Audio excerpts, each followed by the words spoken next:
예, 우린 그 세상의 법을 우리는 지켜요, 그죠? 세상의 법을 지키는 것은 또 그 법을 지키는 것을 통해서 뭔가 그 안에 안전을 보장받을 수가 있습니다. 또한 여러 가지 위험한 요소들을 사전에 차단할 수가 있어요. 물론 세상의 법을 지키지 않으면 어떻게 됩니까? 뭐 여러 가지 과태료라든가 범칙금이 부과되거나 또 아니면 뭐 구치소에 가는 일도 생길 수가 있겠죠, 그죠? 여기 이렇게 개나리 방쪽 쭉 오다 보면 그 뭡니까 과속 카메라가 60km 이렇게 제한돼 있는 카메라가 있어요, 그죠?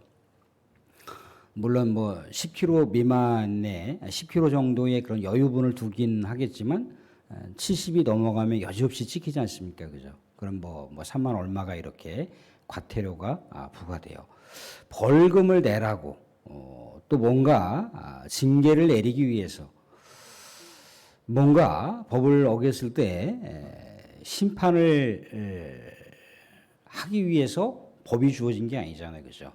보다 많은 사람들을 유익하게 하고 보다 많은 사람들을 보호하고 안전하게 하기 위한 법적인 장치. 그래서 법을 정의라고 얘기합니다. 하나님의 말씀은 어떻겠습니까? 하나님의 말씀. 물론 하나님의 말씀 안에도 분명한 징계와 심판이 아주 분명하게 명시되어 있어요. 그죠?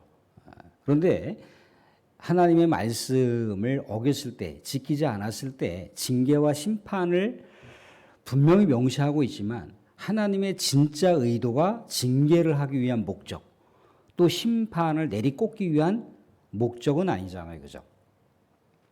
진정한 목적은 뭐겠습니까? 하나님께서 복을 주시기 위해서, 하나님께서 상급을 주시기 위해서, 하나님께서 이 세상에 살아가는 삶 속에 늘 언제나 하나님께서 보호자가 되주신다라고 하는 것을 느끼고 경험할 수 있도록 그렇게 하나님의 말씀을 준행하도록 했다는 거예요. 하나님의 말씀 안에 뭐가 있습니까? 창세기로부터 계시록에 이르기까지 하나님의 구원의 역사가 담겨 있어요.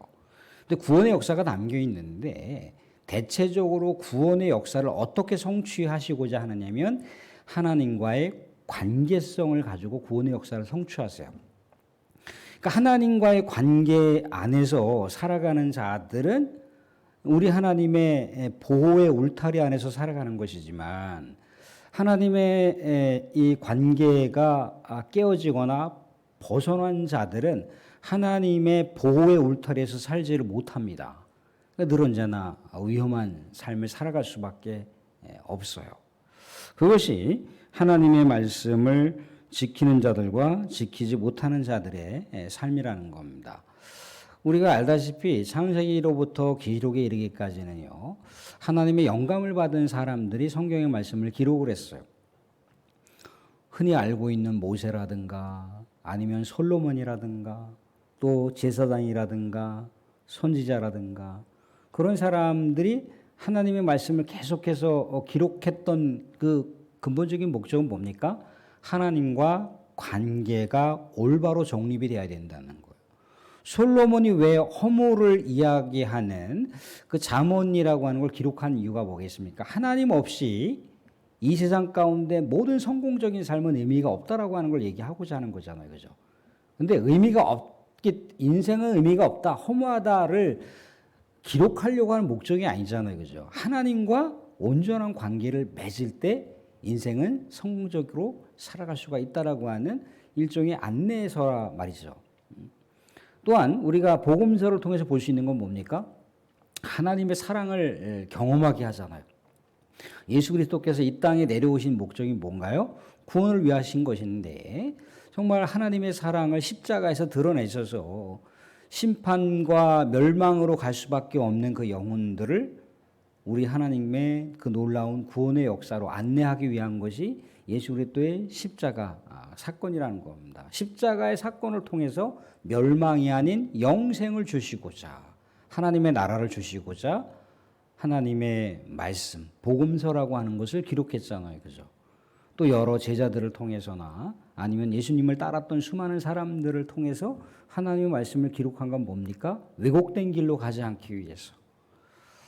왜곡된 길이라고 하는 건 뭐겠습니까? 이단이 제시하는 길이라는 거예요. 그죠? 사이비들이 제시하는 길. 물론 이단과 사이비가 제시하는 그 여러 내용 가운데도 물론 이렇게 부분적으로는 건질 만한 게 있을 수 있을지도 몰라요. 근데 총체적으로 그 내용을 살펴보게 되면은 그것이 다 거짓이라는 거죠. 하나님의 성경 말씀의 일부를 떼다가 또 자기 철학을 갖다 붙이고 자기가 뭔가 교주가 되어서 많은 사람들을 이끌 수 있는 여러 내용들을 거기다 결합을 시켰단 말이죠. 그죠? 어떻게 보면은 하나님의 말씀과 굉장히 동떨어져 있는 인간의 철학과 교리를 만들었기 때문에 그런 어떤 왜곡된 길로 가서는 안 된다라고 하는 그런 올바른 말씀을 전하기 위해서 이렇게 말씀이 기록되어 있다는 거예요. 그러니까 이 기록을 우리가 배우고 같이 나누고 교제하고 또 이 말씀대로 살고자 하는 건 뭔가요? 하나님과의 관계를 계속해서 지속적으로 유지하기 위해서 그렇게 한다는 거예요. 사람들도 왜 하나님께서 말씀을 지키지 못하고 하나님 안에서 살아가지 못하는 자들에 대해서 때로는 징계의 회초리를 치십니다. 때로는 여러 나라를 사용하시기도 하고 또 때로는 사람을 사용하시기도 한다는 거예요. 밭을 경작하는 소를 몰고 가는 농부가 소가 쟁기를 이렇게 끌 때 정면을 바라보면서 온전하게 끌어야 되는데 자꾸만 소가 앞을 향해서 가지 않고 옆으로 자꾸 가려고 해요. 그럼 농부는 고삐를 잡아당기든가 아니면 자기가 들고 있는 조그만 회초리로다가 소의 이렇게 일부분을 친단 말이죠. 그죠? 그쪽으로 가서는 안 된다라고. 올바른 곳으로 가야만 밭을 온전하게 갈 수 있다라고 하는 그런 농부가 그 소를 이렇게 이끌면서 안내하듯이 우리의 삶도 그렇다는 거예요. 하나님께서 우리를 파괴하고 우리를 멸망시키고 우리를 심판을 내리시기 위해서 여러 가지 무시무시한 말씀들을 기록해 놓은 게 아니라는 거예요. 그곳은 위험하다는 거예요. 그곳은 우리를 무너뜨리게 할 수가 있다는 거예요. 그곳은 하나님께서 안내하는 길이 아니라는 거예요. 그 위험한 길로 가서는 안 된다라고 하는 일종의 경고의 메시지를 계속해서 성경 말씀 가운데 장치적으로 걸어놨단 말이죠. 그죠? 그 길을 가서는 안 된다. 그것을 붙잡아서는 안 된다. 그것을 인생의 목적으로 붙들어서는 안 된다라고 하는 그런 여러 가지 징계와 심판과 회초리와도 같은 말씀들이 계속해서 말씀 가운데 있는 것은 뭐겠습니까? 우리가 그 길을 가지 않고 하나님께서 제시하시고 하나님께서 인도하시는 온전한 길을 가기 위해서 우리 하나님께서 말씀하신 의도가 거기에 있다는 거예요. 근데 우리가 그렇게 하나님의 말씀을 지키고 온전하게 살 때 성경의 말씀은 뭐라고 기록되어 있습니까? 7절 말씀 보시면 이렇게 기록이 되어 있어요. 7절 말씀 보시면 보라 내가 속히 오리니 이 두루마리의 예언의 말씀을 지키는 자는 복이 있으리라. 말씀을 지키는 자는 복이 있으리라. 그렇게 얘기하고 있더라는 거예요. 복이 있으리라. 또한 어디 말씀 보시냐면 오늘 동일한 말씀을 또 이렇게 얘기를 하고 있습니다. 9절 말씀에도 이렇게 되어 있어요. 9절 말씀 보시면 그가 내게 말하기를 나는 너와 내 형제 선지자들과 또 이 두루마리의 말을 지키는 자들과 함께 된 종이니 그리하지 말고 하나님께 경배하라 하더라. 하나님께 경배할 수 있는 자격이 있는 자들이에요. 말씀을 지키고 살아가는 자들.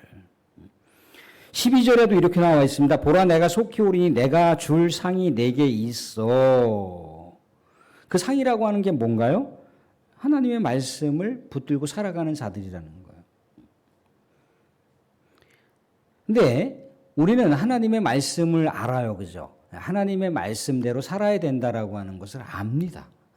모르는 게 아닌 거예요. 알아요. 그런데 너무나 우리가 알고는 있는데 이 말씀을 지키는 것을 우리가 시간적인 상황으로 이렇게 추이해 봤을 때 너무나 느슨하게 생각한다는 거예요. 오늘 말씀 못 지키면 내일 지키면 되는 것이고 내일 못 지키면 그 다음날 지키면 되는 것이고 또 때로는 이런 말씀을 지켜야 된다라고 하는 걸 알면서도 너무나 쉽게 간과하는 경향이 있어요.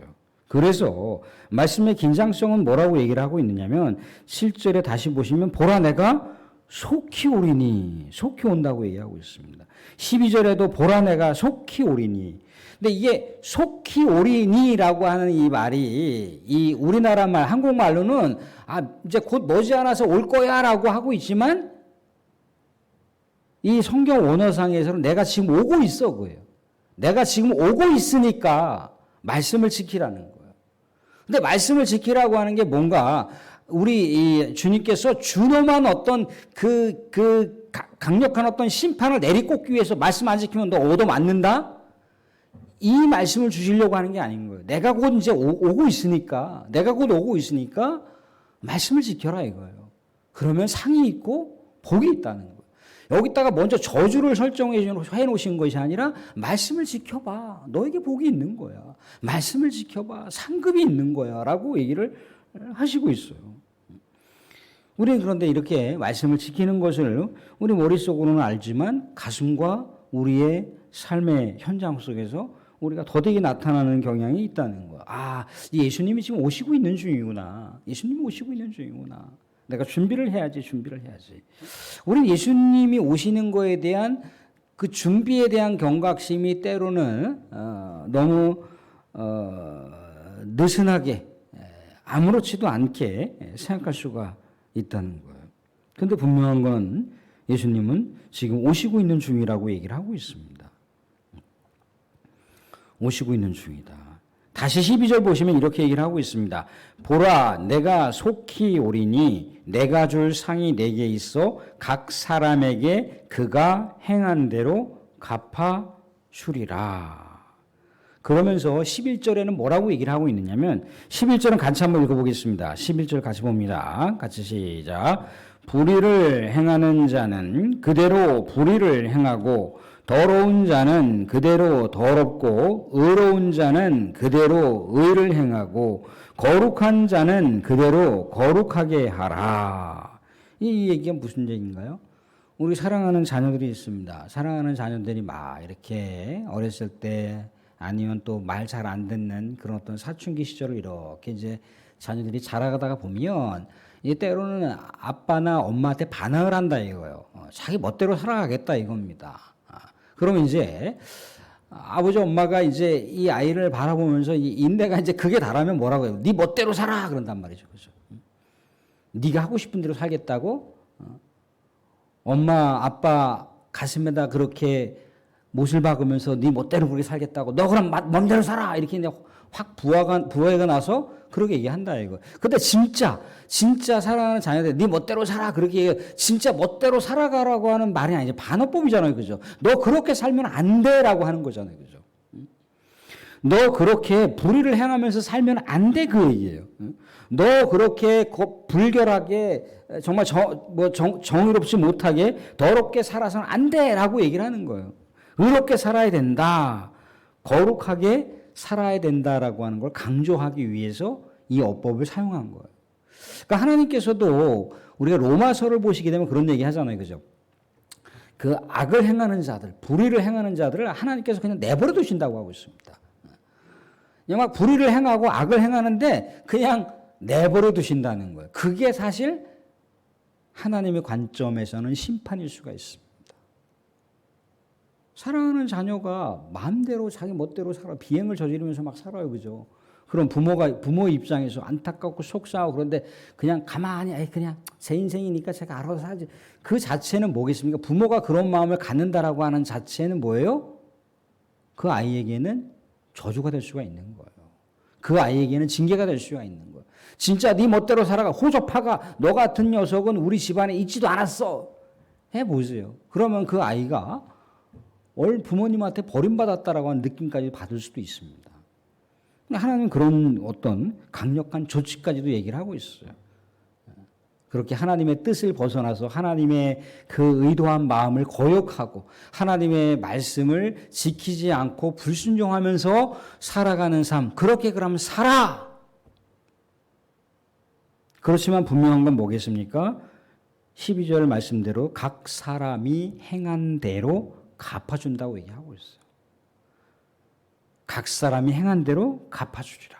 그래서 살아가면서 우리는 완벽한 사람이 아니에요. 그죠? 우리는 뭔가 늘 언제나 결핍이 있습니다. 뭔가 한계가 있어요. 그죠? 우리가 뭔가 나름대로 믿음의 아름다운 경주를 이렇게 내딛고 살아가지만 하나님 바라보시기에 뭔가 부족하다라고 하는 느낌이 있기도 하지만 우리 스스로가 그런 마음을 갖기도 한다는 거예요. 우리가 새해 2025년 1월 달 시작할 때는 내가 이러이러한 마음을 품고 이러이러한 계획을 가지고 이런 목표와 이런 기대를 가지고 하나님 앞에 내가 이런 경건 생활을 내가 해나가야겠다라고 한단 말이죠. 그죠? 그런데 어느 순간인가 권사님 기도해 준 대로다가 이제 하반기를 향해서 간다 이거예요. 근데 쓱 돌아보니까 정말 내가 하나님 앞에 계획했던 신앙의 경건 생활에 대한 대부분의 모습이 반도 채워지지 못한 그런 모습으로 살아간다고 했을 때 스스로 반추하게 되잖아요. 그죠? 스스로 반성하게 된다는 거예요. 그래서 오늘 14절의 말씀을 남겨놓고 있습니다. 자기 두루마기를 빠는 자들은 또한 복이 있다고 이야기하고 있어요. 우리는 완벽한 존재들이 아니에요. 그죠? 그래서 누리는 순간순간, 날마다 숨쉬는 순간마다 우리 주님이 필요합니다. 주님의 능력이 필요하고요. 성령의 은혜가 필요한 거예요.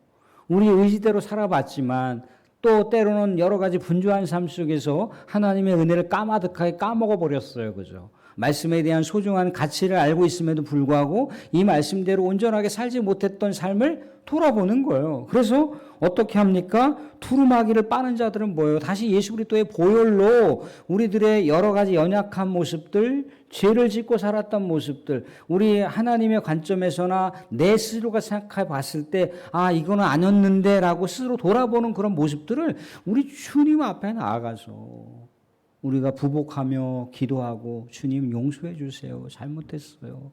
다시 삶을 추스리면서 다시 온전하게 주님께서 기뻐하시는 딸로, 주님께서 기뻐하시는 아들로 정말 그리스도의 장성한 분량으로 삶의 성화를 다시 한번 또 회복시켜 가면서 우리 주님께서 기뻐하시는 삶을 살아가고 싶습니다. 힘 주십시오. 은사들을 주시고 능력을 주십시오. 그렇게 나아가는 자들은 복이 있다 이거예요. 복이 있다.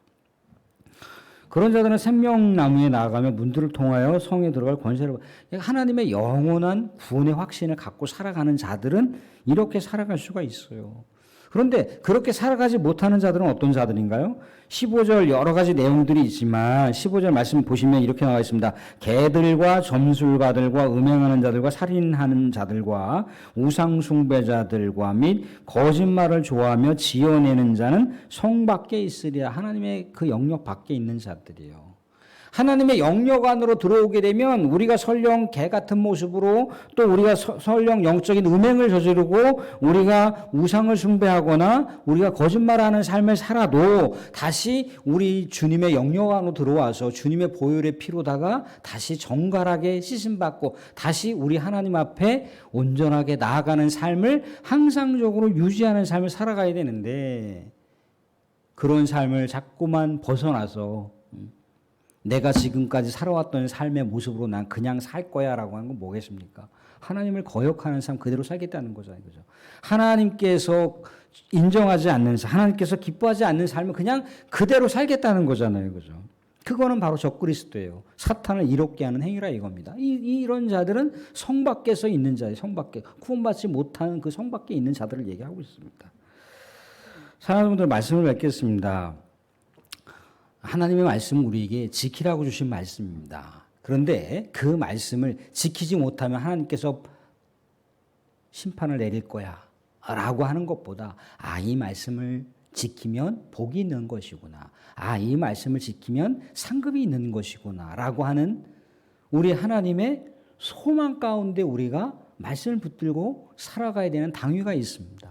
또한 우리가 말씀 붙들고 살아가 보려고 했는데 우리가 크리스찬이라고 하는 정체성을 갖고 살아가 보려고 했는데 그렇게 크리스찬답지 못한 삶의 내용들이 우리에게 있다 이겁니다. 하나님 바라보실 때 정말 이 모습은 아니다라고 우리 스스로도 생각하는 내용들이 있다 이겁니다. 그럼 여기서 멈춰서 어떻게 하라는 거예요? 여기서 계속해서 하나님을 거역하는 그런 삶이 아니라 내가 가고 있는 이 믿음의 여정길, 신앙의 여정길에서 멈춰서서 스스로의 삶을 돌아보고 예수 그리스도의 보혈의 피를 의지해서 다시 정결하게 씻음받고 우리 하나님께 나아가면 또 역시 마찬가지로 뭡니까? 이게 복 있는 삶이라고 하고 있어요. 복 있는 삶. 복 있는 삶. 복 있는 삶은요, 딱 고착화되어 있는, 고정화되어 있는, 박제화되어 있는 그런 삶을 얘기하는 겁니다. 우리가 뭐 로봇입니까? 우리가 뻣뻣한 어떤 박제화된 존재가 아니잖아요. 우리는 유기체적인 생명체입니다. 우리는 늘 언제나 끊임없이 고민하고 생각할 수 있는 사유, 우리 하나님께서조차도 자유의지를 주신 우리 하나님 백성들이에요. 그런데 우리 자유의지를 자연스럽게 하나님하고 연결해서 결합해서 함께 우리 하나님께서 기뻐하시는 삶을 살아갈 수만 있다면 이게 진정한 복을 이루어가는 삶, 이것이 진정한 상급을 받아갈 수 있는 그런 삶이라고 하는 것을 분명하게 명시하고 있습니다. 사랑하는 사람들, 우리 하나님의 말씀을 지키고 복된 삶을 살기를 바라며 또 귀한 상급을 받기를 바라고 또 말씀을 붙들고 살다가 너무나 정말 삶의 현장이 사탄이 거대하게 작용하는 이 공격과 유혹이 있는 이 거대한 삶의 현장이 내가 너무나 숨가쁘게 살다 보니까 불현듯 하나님의 아들, 딸이라고 하는 정체성을 잊고 살았습니다. 그러면 거기서 다시 예수 그리스도의 보혈의 피를 의지해서 우리의 영을 정갈하게 씻음받고 하나님께 나아갈 수 있는 삶, 이것 또한 역시 복된 삶이라고 하고 있습니다. 말씀을 지키고 예수 그리스도를 의지해서 이 땅 가운데서도 우리 하나님 놀라운 축복을 받으시고 하늘나라에 우리 하나님께서 여러분들에게 주실 영원한 상급, 위대한 그런 면류관과 같은 그런 상급을 다 받아 누리실 수 있는 복된 성도의 신앙의 여정길이 되실 수 있기를 주님의 이름으로 축원드립니다. 아멘.